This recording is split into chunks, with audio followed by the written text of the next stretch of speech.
All right, we're live. Elton, I'll see you in Q&A at the end. All right, all right. Hi, everybody. Good to see you virtually. And before we get started, I'm trying to organize some of my windows as well. But before we get started, would you mind going on to the chat and let us know where you're calling in from? I've been doing this specific presentation for a couple years and always encouraged by having people come in from all over the world, US. And of course, number one is Hong Kong. Fantastic. So good to have everybody. Where are you calling in from? Of course, Bay Area. Fantastic. Um, Thanks, Ali. Good to have you as the first. It's always that there should be a reward for that. Um, and maybe we can think of something. So lots of Bay Area,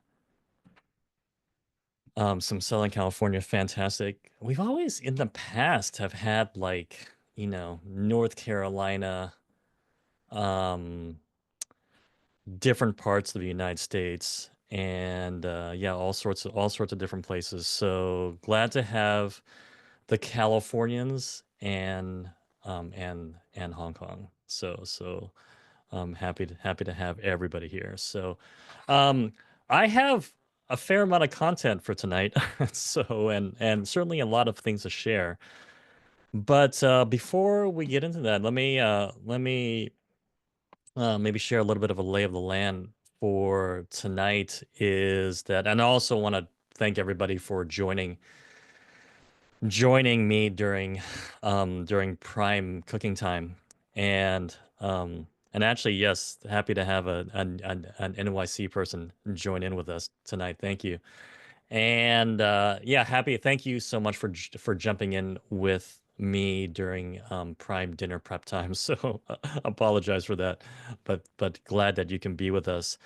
Um, I'm going to share some things that we're learning as it relates to college admissions trends and what's happening in the landscape. And we'll do some deep dives into some different trends and share a little bit more about how you might respond to some of those trends. And happy to take some Q&A at the end. And so feel free to post your questions at any time in the Q&A box. Anthony is on has his camera turned off, but he's very present. So feel free to post on Q&A. We will address most or all those questions during the Q&A time at the end. But at any time, go ahead and post your questions. Um, when I applied to college back in 1991, which certainly dates me a bit. But when I applied to college in 1991, I submitted two applications. I submitted a UC application. I'm from Fresno, California. I submitted a UC app, and then I also submitted an application to Fresno State. On my UC app, I applied to most of the UC campuses, and then I had Fresno State as my backup because, of course, I'm from Fresno. Then when I got the results, I was admitted to UC Davis, UC Irvine, and Fresno State, and that's it. And um, and remarkably, it was at the time when I was going through the college admissions process myself. I was feeling an enormous degree of stress and felt like it was complex and felt an immeasurable amount of confusion as I was going through the process. My parents did not know how to advise me. They did not attend undergraduate university in the United States, and it was really all on me.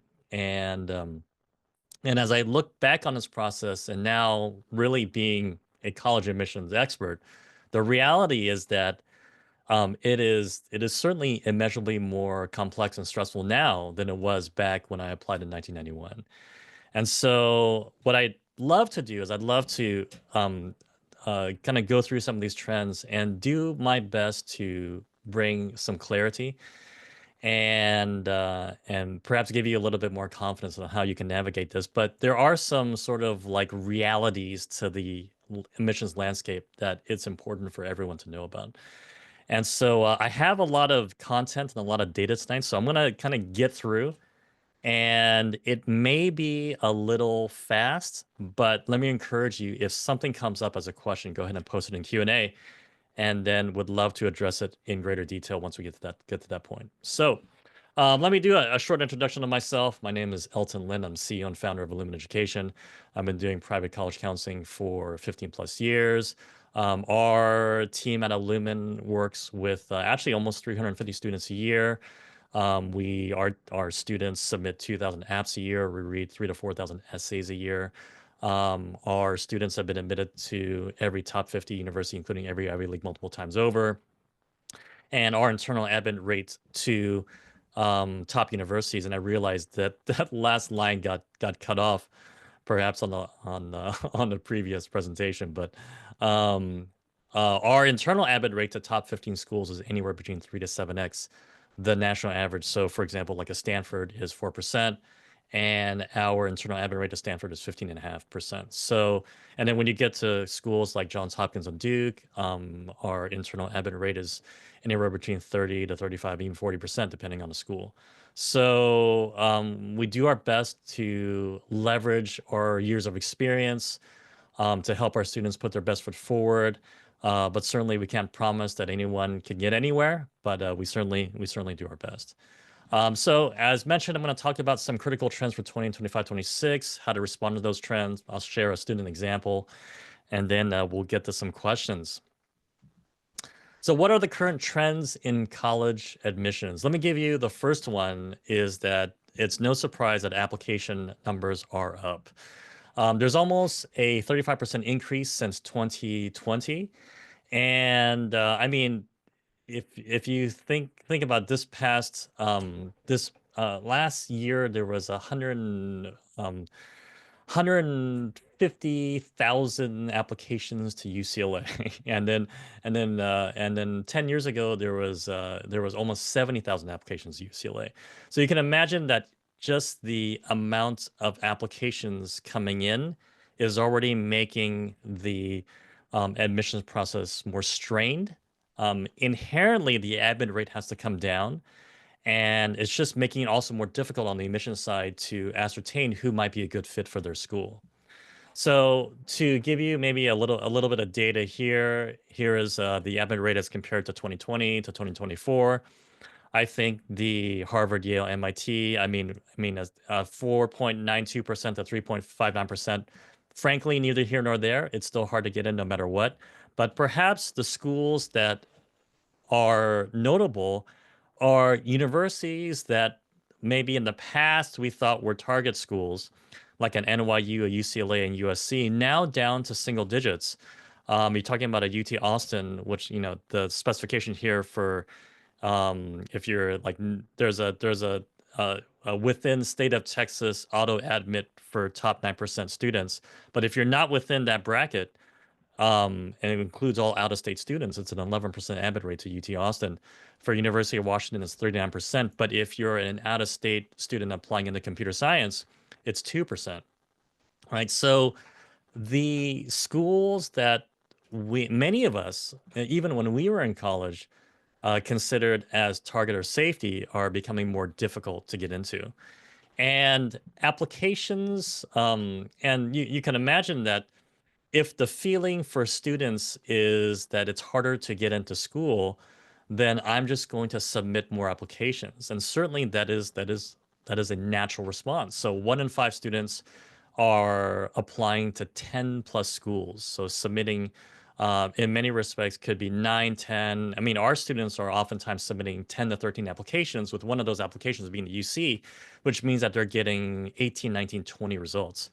And so it's students are submitting more apps.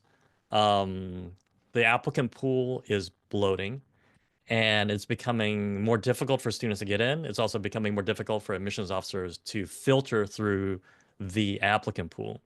So, but let's take a quick look at some UC stats. Since we're based in the Bay Area, and understand that not everybody here is maybe as interested in the UC system, but there's a lot of Californians.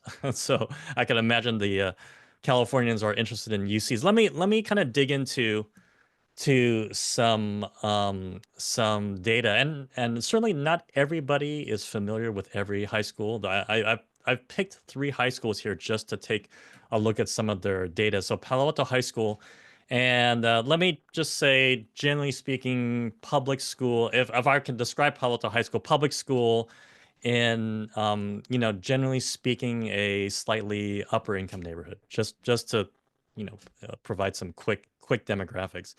But Palo Alto High School, if you look at the 2020 admit rate for UCs, the 2024 admit rate in comparison, I wouldn't worry about the UC Irvine 9% in 2022. And when you see some of the other high schools, there's some anomalies with UC Irvine. Irvine had an enrollment issue in 2021, 2022. So they had to make some adjustments in their admission um, rubric for forthcoming years. So don't worry about the 2021 2022 anomaly for UC Irvine, but perhaps just observe how the admit rates are moving along over the course of 2020 to 2024. San Diego was 29%, now 14%. Davis was a 39%, now 20%, basically cut in half. Santa Barbara almost cut in half as well. Irvine cut in half as well. So over just the course of 3 to 4 years, admin rate has come down pretty substantially for some schools that many of us considered as target schools. And let me also, just so that we're kind of comparing apples to apples, this is Milpitas High School. And I would just maybe just as a quick demographic description, I would say Milpitas High School, public high school, in generally speaking, a very middle income neighborhood. And you're seeing the same drop, but the behavior is a little bit different. So maybe a San Diego is still a pretty substantial drop from 23 to 12%. UC Davis 38 to 29%, not as significant a drop. Santa Barbara 28 to 21%, again not as significant, but a drop nonetheless. Irvine from a 25 to 10%, a substantial drop. And then let me also share with you Valley Christian. Again, just so that we're kind of understanding the context, Valley Christian private high school here in San Jose. And you can see, again, some of the drops, 34 to 18%, still very significant. But for Davis and Santa Barbara, again, the drop is there, but the drop is not as significant as it might be for something like a Palo Alto High School. So I want to kind of come to this, and this is if you're sort of uh, perhaps paying attention to some of the conversation around this term yield. Yield means what percentage of the admitted students actually enroll at the particular school. So for 2024, I've listed Palo Alto High School, Milpitas, and Valley Christian in comparison to the previous slides that I just shared. And if you look at the yield for Palo Alto High School for, like, say, San Diego and Davis, the yield is only, like, let's just say for UC Davis, the yield is only 9%. So the students UC Davis admits from Palo Alto High School, only 9% end up coming. Whereas that if you compare from Milpitas High School, it's 33%. And if you compare from Valley Christian, it's 13%. And so the reality is that, and you look at maybe again a Santa Barbara, a San Diego. If you're UC Davis, there is more confidence that if I admit a student from Milpitas High School, then that student is more likely to come. And so there are these factors that are impacting how admit rates are, how the sort of admission process is behaving. And a lot of this is just, I share all this some to just provide some context, to provide a little bit of color about what's happening behind the scenes, and to also remind students and families that there's a lot of factors that are out of your control. And so, and certainly what I don't share here too is that there are certainly some advantages to being at like a school like Palo Alto High School, where private school admit rates are going to be stronger than like what Milpitas High School students' admit rates into private schools might be, right? So there are pros and cons at every high school, and there is that. I mean, that is a reality. And so, as admin rates, as the whole process becomes a little bit more difficult and complex and a little more stringent, it's important to be mindful that there's just a lot of factors. It is not personal. There are uh, Universities need to build their class properly, and they need to make sure that they hit their numbers at the end of the year. And it's really not personal. Oftentimes, there's always this feeling like my student who is of this particular GPA and test score and resume, how come that student from that other school got in and my student didn't get in? And it's never quite that straightforward, or never quite that clean. And so all this to say that it is relatively complex, and there are different factors happening, and to to do your best to not take it personally. But I do want to say that with all that is happening, it forces all of us to look beyond the most common schools and be reminded that there are amazing universities in the United States, and including in California. And so let's take a look at a couple schools. Santa Clara University, I mean, we're here in the Bay Area, but Santa Clara University, 47% admit rate, which certainly is significantly higher than some of the single digit schools I mentioned, ranks seventh for highest mid-career salary. Again, behind Stanford, but in front of Dartmouth and Harvard, if you can imagine, right? So, highest mid-career salaries, ranked seventh, Santa Clara University. Let me share with you another one. Arizona State, 89% admit rate, ranked 14th for highest employability, ahead of Cornell and UCLA. So, I mean, just based on the numbers, you can surmise that an Arizona State grad is more hireable, or is able to find themselves into the workforce more readily than somebody from Cornell and UCLA. I mean, it's I don't know if it seems kind of ludicrous, but that is the data. So ranked 14th for highest employability. And then let me share with you one more. Pepperdine, 50% admit rate. They have a higher than 90% at 90% of their students who applied to med school and other health grad schools were admitted into a med school or their health grad school. And to me, it's remarkable, because UC Berkeley's matriculation rate to med school is 54%. UC Santa Barbara's matriculation rate to med school is 47%. Pepperdine's matriculation rate into med school and health grad schools is 90%, because when we did an interview with the Pepperdine admissions director, they have one lady who counsels every student who applies to med school, reviews their applications, reviews their essays, makes sure that they're applying to the right schools, and does everything in her power to help position those students to get admitted to into the med school of their choice.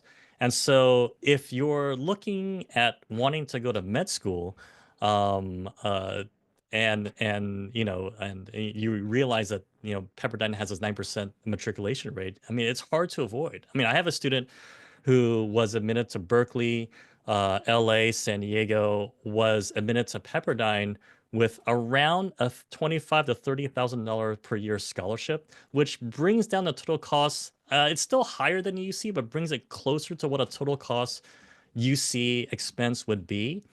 And since that student's desire was to go to med school, he opted to go to Pepperdine over Berkeley and LA, if you can imagine that. And so the reality is that there are really a lot of good schools out there. And even though certainly it's getting more difficult to get into a lot of schools that you're thinking about, there are still outstanding schools out there. So what do I do? Do your research. There are good colleges out there. Apply to both public and private schools. Private schools, as I hinted, and we didn't dig into this as much, but private schools can provide more scholarships. And it is important to apply to more safety schools to make sure that there are good options nonetheless. All right, college major matters. That's the second trend. Let me share with you here just some data from the Department of Education. This is degrees conferred in 2022. I mean, just highlighting a few of these numbers. If you look at just biosci, business, computer science, engineering.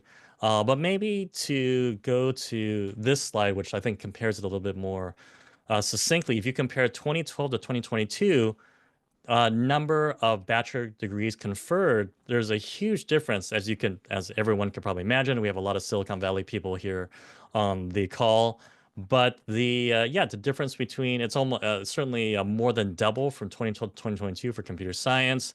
43% increase for engineering, 40% increase for bio and health professions, or health professions, 46%. And then you're also seeing significant declines in the humanities broadly. So social sciences, English, foreign language, and all of it matters. There's no question. And so we interviewed the UC Santa Barbara admissions director maybe almost 2 years ago, and she was sharing some of this data. UC Santa Barbara 90 majors. Back then it was 125,000 applicants. 10,000 of the 125,000 applicants applied to computer science. 8,000 of the 10,000 had a 4.0 or higher UC GPA. And then 800 of the 8,000 were accepted, which yielded a 6.4% admit rate to computer science for UC Santa Barbara. So, I mean, this is where it's like, I mean, if you're admitted to UC Santa Barbara for computer science, I mean, it's essentially like being admitted to an Ivy League. I mean, that's as sort of ridiculous as that sounds. The major that you post on your college app certainly matters. Maybe some specific admit rates for UCLA, just for reference.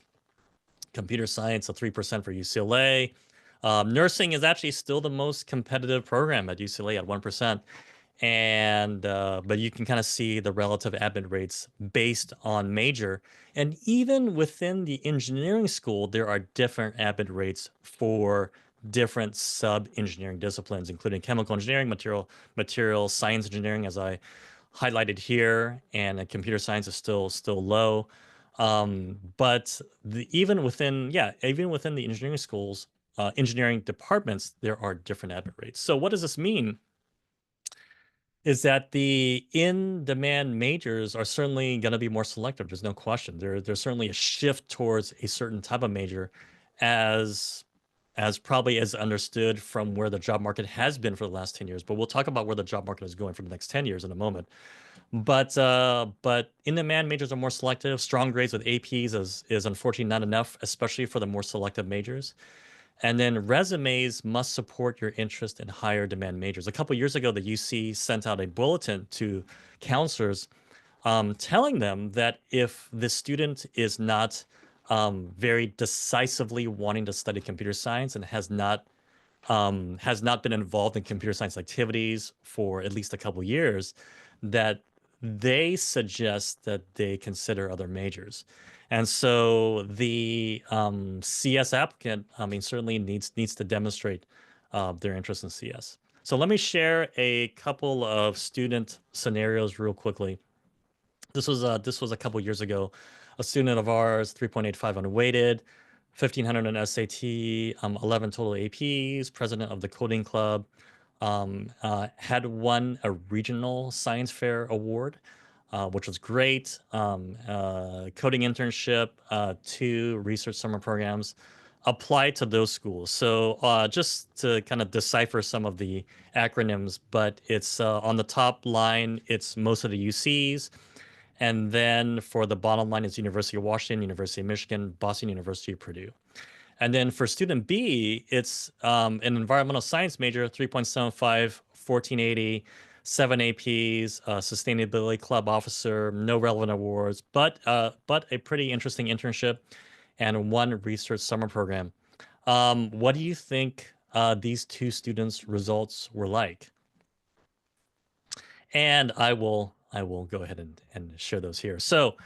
Um, so yeah, student A with with a computer science as a major, largely waitlisted and denied at most of the UCs, was admitted to UC Santa Cruz, was admitted to Purdue. I do want to say Purdue is an outstanding CS program. I consider it a top 5 undergraduate CS school. So certainly the student is not losing out by studying CS at Purdue. But certainly, his results were probably not as strong as he would have liked him to. Student B, 3.575. I also give this student some credit, is that this student's freshman and sophomore grades were not as strong, but junior grades were super strong. So 4 APs, junior year, got straight A's both semesters, and really finished out strong. So that there is a positive in that student's transcript story. But even with a 375 fewer APs, the student was surprisingly admitted to UC Berkeley, UC Irvine, UC Santa Cruz, University of Washington, BU, and is currently attending UC Berkeley. So, and in this case, I think what is very clear is that the major does matter. So what do I do? You might consider other majors. I mean, to be honest with you, I mean, that are still true to you. So you can't just randomly choose a major. But are there other majors that still fit your goals and your story and what you're interested in? Apply to more target and safety schools, as mentioned, and build a resume that clearly communicates the student's interest in that major. Maybe a couple of alternative majors to consider. For computer science, there's a few of these. Honestly, these majors are also getting over applied for because I think the overflow of computer science students are going into these majors, especially computational biology, and applied math. So I think a lot of these students are sort of moving that direction, that data science is becoming a little bit more over applied for as well. But for biology, engineering, business, maybe some other less high demand majors that still may help those students reach their goals. Maybe to share with you, if you're still very interested in computer science, there's more universities that are doing hybrid programs. So like what we call CS plus other major programs. So University of Illinois Urbana-Champaign is the most kind of noteworthy example of this. They are doing like a computer science plus econ, a computer science plus linguistics, a computer science plus other majors. And on there, if you apply into the computer science program in their engineering school, it's a 7.5% admit rate. But if you apply into the computer science plus programs, it is a 19.6% admit rate. So it's important to kind of understand what's happening. And if you, again, still need to do computer science, then there are some other ways to kind of go about it. So here's some examples of what the computer science plus majors at UIUC look like. So some advice for 11th and 12th graders: don't randomly choose. Admissions can detect when majors don't match. And I can certainly share a story later to give example of that. But they definitely know. So you still need to be true to yourself. But are there other majors that might be a good fit? Your activities should support your major. And I also want to, just so that you don't, students and families don't feel like this major choice is like the end all. Like it's, but students can go in as one major, and they can certainly add a double major or minor in another program and still find ways to reach their goals. So for example, like if you major in psychology and then even minor in computer science, that may provide enough technical background to apply into roles that may be more related to artificial intelligence. So the reality is that there are more ways to kind of piece together your academic curriculum once you're in college to reach your goals without having to kind of figure out to the nth degree what your future will be, and then choose your major perfectly. So you can change. I want to kind of go into these next couple slides and talk a little bit about where some of the major/professional trends are going. So I want to post this one, most popular majors in 2023. And go ahead and take a look at both lists, and if you don't mind going on the chat and tell me what you think. Like, tell me what you observe for 2023.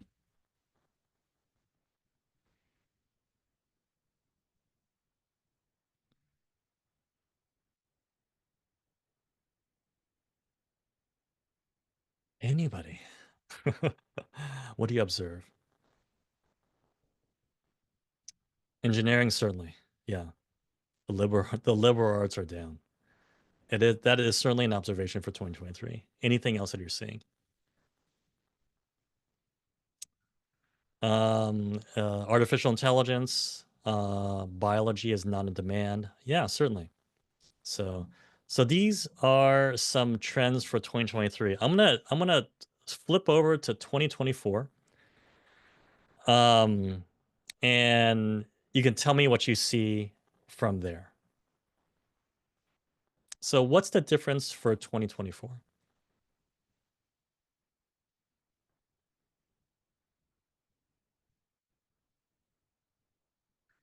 What do you all think? Yeah, there's certainly a movement away from engineering. Yeah, what else do you see? I'll flip back. I'll flip 2023, 2024. Um,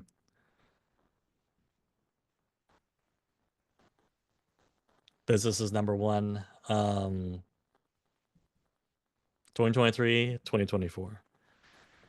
Healthcare increased demand. It's interesting. I did a similar presentation a couple of weeks ago. There was a nurse in the audience, and she was remiss that nursing had, I think, had come down a little bit. I'll tell you, nursing is not going anywhere. That's for sure. So healthcare delivery is certainly not going anywhere. But certainly what you see, the difference that you see, oops, the difference that you see, let me between 2023 and 24 is honestly a real time adjustment based on the impact of AI in the job and industry landscape. And the reality is that what you're seeing in 2024 are majors, and majors that are leading towards careers that are less able to replaced by AI.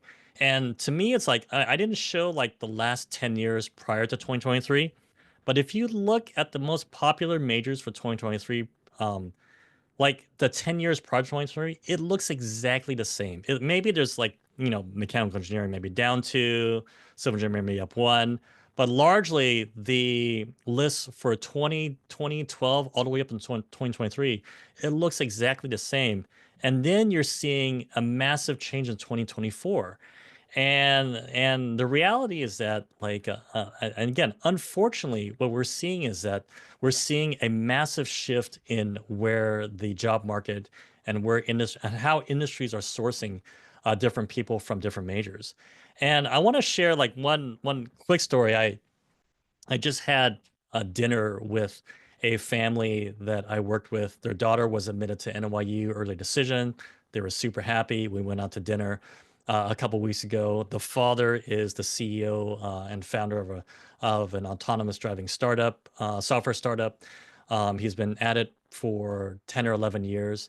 And he mentioned to me that his engineering team was actually pretty massive and justifiably massive for the last 10 years. But over the last 18 months, he has been reducing his engineering like staffing by around 20%. And then his last three hires were English majors. Now, these were English majors with a little bit of data science background, but they were primarily English majors. Why do you think his last three hires were English majors? What are your thoughts?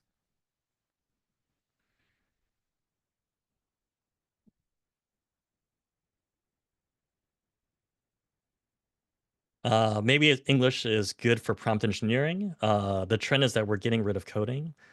Um, the reality is that he hired three English majors because they were better with prompt engineering. There's no question. They were better with crafting more detailed and thorough prompts to effectively draw better results from AI from the language learning models that he was working with. And so the reality is that like I always feel like this is like a um, real time shift towards students who are both studying the humanities, who are studying majors that are teaching them how to think, and we're seeing this real time shift in demand for students who have a different skill set than what was of higher demand in the previous 10 years. And it's like remarkable. And I've always been telling students, even the last 2 or 3 years, that as you approach your college education, it's actually really best to consider pairing a technical and non-technical major and really coming out of college with a broader skill set. So if you're a computer science major, often told my CS students, you guys should consider double majoring or minoring in political science, in philosophy, in history, in economics. And then I often tell my humanities students, it's really a good idea to consider, like, say, minoring in data science or statistics or something technical that will help complement whatever skill set that you have. And I think we're going into a job landscape that is going to be remarkably dynamic. And what is expected of grads in 5 years, maybe even drastically different than what's expected in 10 years. And so if students can go into college and really diversify their skill set and really come in with as much exposure to as many different fields and industries as possible, I think they're going to be in better shape. So but I do want to say for those students who are like interested in the humanities, I feel like this is your time. I feel like I've always felt this pressure from families that their kids need to study computer science, especially in the last 10 years. But this is really the time for those students who are interested in humanities. Stick with it and keep your interest. So, if I may, for advice for eighth, ninth, and 10th graders, explore your interests, start early, really figure out what areas of interest are really true to you. Find what you love and go for it. And again, whatever it might be, really figure out what it is that you have a passion for and have some capacity to do, and stick with it. Find ways to help people with whatever that skill you may have, and do your best to help people and focus on things that motivate and bring you joy, even if it's English literature. So let me get in through this early decision section and then try to reserve as much time for Q&A because I sense that's probably going to be some questions. But colleges are admitting more students via early decision. That's also a trend. If you're not familiar with early decision, essentially, if you apply to a university that has an early decision program and you're admitted on their early decision program, then you must attend that university. And you can only apply to one college on early decision. The deadlines are generally around November and January, and if you apply, then you have to go. The benefits of or the pros and cons of early decision are you find out early, which is great. I have students who were that student who was admitted to NYU on ED. She found out on December 15th, and her winter break was just glorious. She was stress-free, excited, no worries. So reduce stress. Sometimes you have early access to housing, which is good. And then certainly there are improved chances of getting into that particular school as long as you're in the bracket within the academic bracket of the students who are being admitted to that school. The detriments are you don't have any time to improve your grades. So if you need first semester senior year to improve your overall transcript, then you won't have that because the deadline is early and you won't have your first semester completed yet. You can't compare all the financial aid offers because you won't know them. And schools are actually kind of working with that a little bit to try to get the financial aid package out earlier. but you won't have the opportunity to compare all your financial aid offers. And then, so there's certainly less time to finish the app. And then again, if you're admitted, then you're locked into your ED choice. Why do colleges like early decision? Colleges don't like guesswork. And colleges want to accept students who want to attend. Early decision is what we consider the ultimate form of demonstrated interest, meaning that you are demonstrating your interest in that school. And it's clear to them that you really want to go there. And that, as you can imagine, does improve the yield for that school. And then also colleges want applicants who will meet their institutional priorities. So oftentimes schools will admit a lot of their again institutional priorities, i.e., first generation students, maybe students from rural neighborhoods, lower income, underrepresented, at the early round to make sure that their class is what they want it to be. Um, a quick overview of admit rate, regular admit rate as compared to early decision admit rate. If you look at this is from 2023, there's some drastic numbers on here, like a Tulane, the ED admin rate for Tulane is 70% as opposed to around 11 or 12%. They've fixed that, so that's not as drastic as it used to be. But generally speaking, if you apply early decision, and again, you're within the academic bracket of the type of students that they admit, then it does improve your chances. But I think this is actually the more important data point, which is the percent of students, percent of their freshman class that they fill on the early round.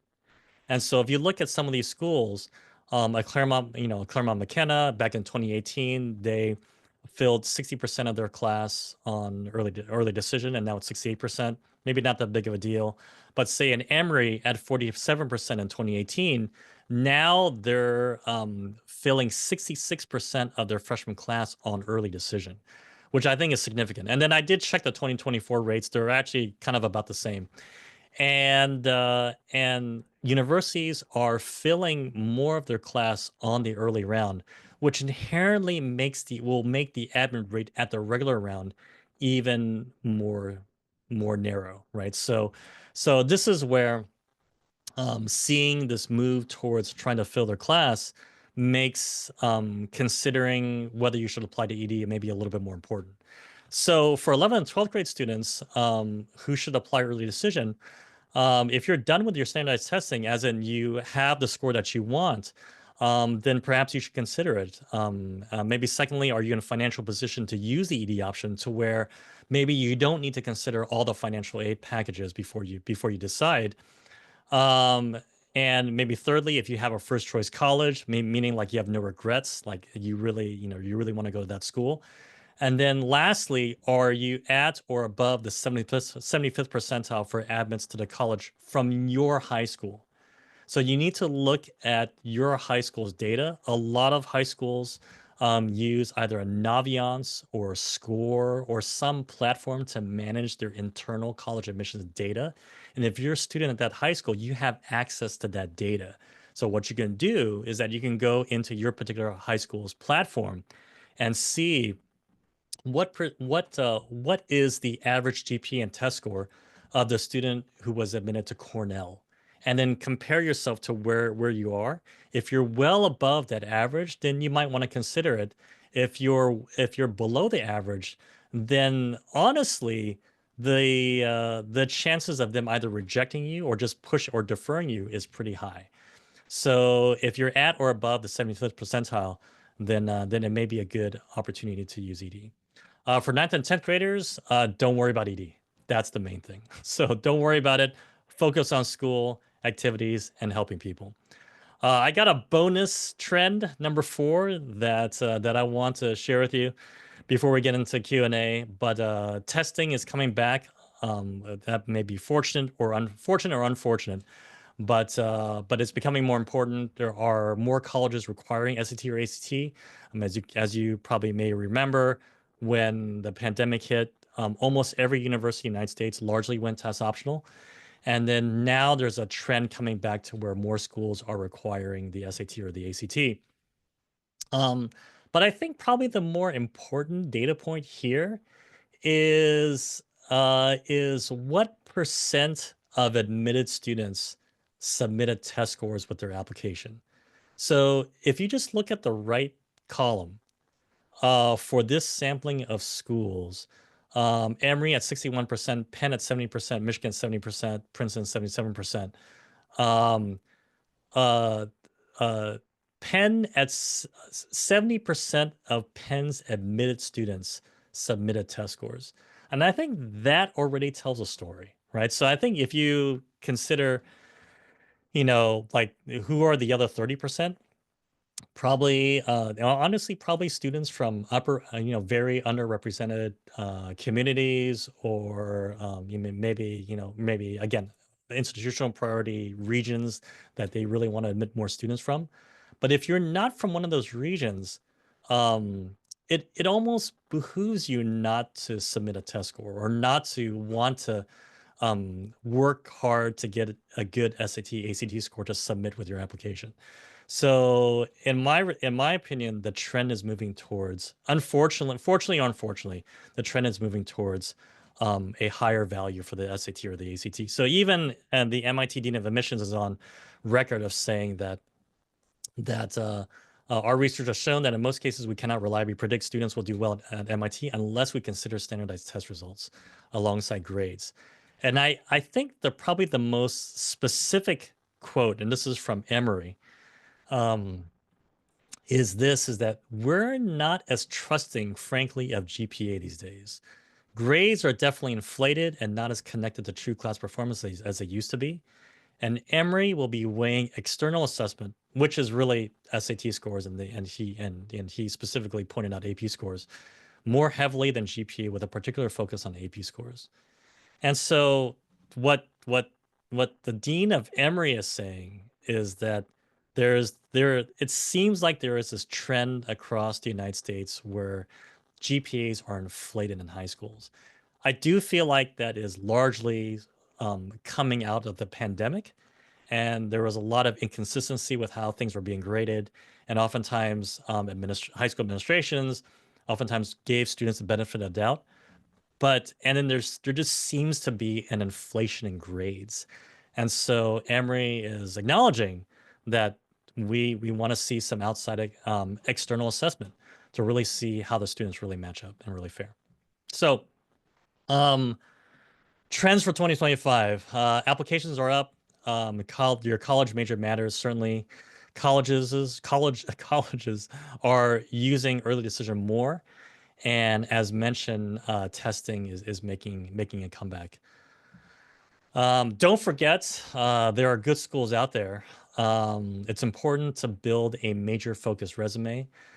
Consider ED if it's right for you, and do the things you love, even if it's in the humanities, and whatever it might be. Do the things you love, and then really consider complementing that education once you get into college. I have one last thing I want to share with you, is that we worked with a lot of students, coming from probably a lot of high schools that you were all from, certainly. And I do feel like there's certainly a great degree of stress that our students are bearing at an unprecedented level, and some of that is certainly maybe coming from the family, but a lot of it is just coming from their peers, the environment. They're hearing it constantly from almost every direction that they're going. And I just want to remind families to remind your kids that you love them regardless of how the results turn out. I feel like students know what's at stake. They feel it. They know what's happening. They hear it from their peers, and oftentimes what they need from us the most is that we love them and are still proud of them, no matter how these results turn out. So, if I may, let me encourage you to remind your kids, and remind them that you love them no matter what. Um, let's get into questions, and I'm going to invite Anthony back on. And are there any questions? There are tons of questions, so There are yeah, feel tons of free. questions. All right. Feel free, everyone. Yeah, you can use the Q and A, and you can use the chat. Let's go back to, since we spent a lot of time talking about the kind of AI discussion. There was a question about the role of arts and design as well within, as you know, AI becomes more popular. And I actually recently had a family ask me about, like, do we think that arts or design will be a quote unquote safe major, as you know, AI is only likely to get better. It's interesting because my wife is a graphic designer and now a fine artist, which I've which I've often said that like my wife is a ceramicist now, and she's kind of like every parent's nightmare with regards to the fine arts. But uh but the yeah, I do feel like art and design like AI will have some impact on design, and like specifically kind of traditional graphic arts, which I think are also gonna be largely like AI generated. And we're already seeing, I mean, I didn't talk about specifically like graphic design and some of the applied arts like photography and some of those industries. Those industries are actually pretty impacted by AI, but actually fine arts, the value of fine arts, you can imagine like the value of something that is very much human generated is going to go up. But I still would recommend, like design and art students to combine their education with some technical training. So, but I do feel like there is some resilience with some design and the arts. Yeah. I can add, I caught up with a friend of mine that I met through Carnegie Mellon who went and studied design. She told me that all the first years in the design program cannot use a computer. Everything is, you have to do it by hand. And there's a way of thinking where she kind of admitted to me where it's just kind of a pain to do everything by hand and manually, but that it instills kind of a way of thinking that you have to go through, and you can't use technology as a shortcut. But I wonder how they change the curriculum with kind of, you know, this adjustment now. Um, a question about the 2026 demographic cliff. But Elton, do you want to speculate on kind of what that might bring if the coming few years? And I guess Yeah, I also mean the to demographic. explain, yeah, the demographic cliff. Yeah, the demographic cliff is in response to the reduction of high school graduates that's happening in the United States, and it's actually pretty severe, to the effect that there are. I don't want to like throw out a random percentage, but it's a fairly significant reduction in number of high school grads. But the reality is that it's not impacting applicant pools to like top 50 to 75 or even top 100 universities. It's going to dramatically impact, um, and there's also 4,000 other higher education institutions in the United States, and it's going to impact substantially those kind of small liberal arts colleges in different places around the United States, that are not maybe as high demand and that have like admit rates, that are like even 80, 90 to 100, almost 100%. And so the demographic cliff will impact those universities. And a lot of the students that are not graduating, there's going to be an increased demand in trade school and an increased demand in other forms of professional preparation for other types of careers. But for applicants into top 50 to top 75 universities, we only see actually demand going up or the applicant pool going up. So now whether it's total number of students, how that's changing, that's kind of gone up and down a little bit, but total number of applications is going up. So And then a couple questions about test scores. There was this one family who was saying that their high school doesn't provide Naviance or a similar platform. Do you know? I know of Naviance and Score. Are there any other platforms you're aware of in case we just yeah, wanted to Naviance not mention it? score. It's kind of, there's a Or couple. Yeah, their main question was just like, if they don't have this information, how can they make a list of target schools or kind of get an idea of what's comparable for their high school? Yeah, what I do is I go to the high school counselor, and most high schools will like prepare a list of schools that their students have matriculated to. So I would build your list around those schools. I mean, I've had students where like there's been no admits to Harvard for the last 10 years. And honestly, you can't take it personally. Like Harvard is not admitting students from that particular high school.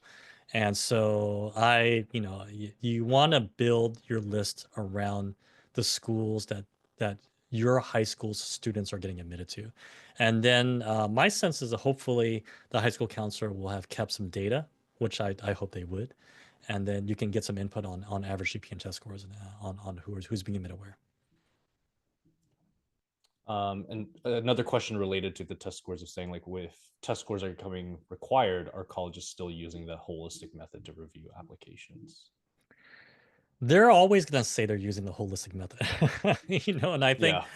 but I think the Emory quote is probably the most, in some sense, damning a little bit on like what traditionally has been considered the most important factor in the review process, which is your transcript. And so certainly they're considering everything. There's no question. So it's not like it's flipping to like if you're a 1550 in an SAT and you have a 2.5, you're still not getting into MIT, right? I mean that would Yeah. be ridiculous, right? So, but the reality is that in the process, they will want to look at the SAT or the ACT, and they will want to factor external validations for how for other parts of your profile, and those external validations are going to be standardized testing. A question, I think this is from another college counselor, but I think the question is, can you comment on the value of going to a liberal arts college during a time of economic uncertainty? I love liberal arts schools as I have students in Amherst and Williams, but have not been able to sell this idea to anyone nowadays. I mean, the other, if I love all like I love all my college counselor colleagues on the call too. No, there's no question. I think liberal arts college provides a very unique opportunity for a lot of students, especially better access to research opportunities. Like a Williams and Amherst, or even a Wesleyan or a Vassar or other really great liberal arts colleges may not have the total research budget as like a Johns Hopkins, but all the research money is for undergrads. So really, all the resources are really to enable undergrads to pursue whatever interest they might have. And so studying the sciences at a liberal arts college would be great. I mean, and then you also have closer relationships with your professors. And if you're going to med school, those recommendations are going to be more personal, more have greater depth, and will likely improve your chances of getting into med school or grad school or whatever it might be. So liberal arts colleges are fantastic. So I agree. I agree with whoever brought that up.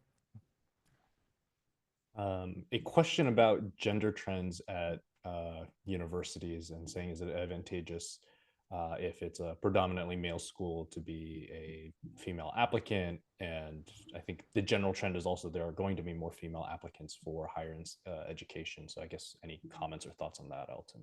Yeah, I mean, I think the comment pretty much says it. There is a trend. The trend is towards more female applicants. And so in that sense, I mean, we've seen some anecdotal, you know, experiences where, some male applicants applying early decision to some top schools. I was kind of surprised by the results. And I think there's some efforts by universities to want to secure enough male students in the freshman class Mhm. early enough in the process to make sure that the class is balanced. So yeah, I think it matters. I think there is certainly leaning towards um, likely admitting more male students broadly. And then in schools that are a little bit more male, I mean, like maybe a Caltech might be that example, but Caltech's actually working very hard to try to make sure that their student body is also very very even as possible. Right. But yeah, the higher female count overall is does matter. There's no question. There was one question about special interest groups, but I don't know what this is referring to. The question says which majors are included in special interest group applications. I sent a message to try to clarify, but Yeah, I mean, you know, I yeah, I'm I understand the SIG in context of other things, but I think if the certainly there are some targeted audiences in the applicant pool. There's no question, and even with the Supreme Court ruling sort of against affirmative action, universities want to diversify their class, and they will find other ways. I mean, the state of California has ruled against affirmative action for more than 20 years, and the UC system is more diverse now than it was 20 years ago. So if the universities want to diversify their class, they will find a way, which may, yeah, which either adjusting prompts or sending more recruitment teams out to high schools, whatever it might be. They will do what they need to do. Just don't I question it. got So a yeah, I got a clarification. It says if specifically for art majors, so it must be referring to um, under applied to majors compared to so-called impacted majors and things like that. yeah, no, there's no question that applying to a less applied for major does make a difference. And it's mainly because there's been such I mean, up until last year, I think the forthcoming 2 or 3 years, I think are going to be interesting. But up until last year, I mean, the CS applicant pool was so bloated, and it's drawing students away from largely the humanities. And so, I mean, if you're a French major, it's a good time to be a French major, right? But no, there's no question that matters, and uh, and you also have to think that universities have like some universities have expansive like English and history and classics departments with tenured professors, and those budgets need to be maintained. So, I mean, I don't want to I don't want to spend like 50 minutes on that, but there's some interest to make sure that the budget balances. I'll call this one the final question, but do you Mhm. advise as applying multiple majors to multiple schools? And the example being computer science for one school, engineering to another. Like, what does that type of strategy look like? And what prior, I guess, based on prior students, does that work or not?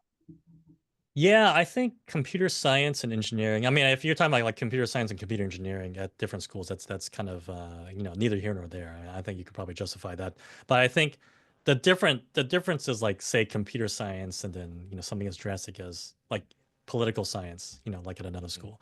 And the reality is that the thing is that the student's profile needs to support the student's interest in that particular major. And the hard part, now let's kind of get into specific things like the UC application, where there are 4 essays to support your application into all the UC campuses. So, and then 1 or 2 of your essays should include reference to why you want to study that particular major. And so if you're saying on UC Berkeley it's computer science, but UC Santa Cruz it's English, there's going to be some conflict in your set of essays to which you're submitting for all those campuses. So that's a practical aspect that where it's not going to work to apply to drastically different majors on the UC app. Now, if you apply to other universities that don't share the app platform, you can certainly apply to different majors. But again, I'll come back to the student's profile needs to support those majors. And then secondly, you're almost double the amount of essay work that you need to do by Yeah. declaring 2 different majors at two different schools that are drastically different. And so it's a lot of work for a lot more work for students, and even on our end, it's a lot of work too. So that's something to consider before you consider kind of applying to like a wide range of majors. All right. We got through all the All right. questions. All right, sounds good. Sounds good. So, hey, thank you so much, everybody. Appreciate everybody coming on. Thanks to Anthony as well. And uh, uh, Anthony will send a follow up with some other information and hopefully a video link if you want to share with friends. But hope this was helpful. If you can do me one last thing, if you can go onto the chat and tell me what was most helpful to you about today's presentation. That's helpful to us so that we can then make some whatever revisions or understand what's most helpful to you and then maybe focusing on those areas. So if you don't mind going in the chat right now and then tell me what was most helpful about today's presentation, that would be great. All right, data I think trends, most helpful. we would also any anticipation on topics you would like to hear about. I think that's always something interesting that we want to get from the audience as well. So data trends, trend shift, change in majors regarding AI for sure. Data trends, Ulysses, and then info on other great schools. Yeah, I can do a whole presentation on other great schools. Like I think there are so many good schools out there. Plug in the liberal arts, That'd yield be a great graph, one.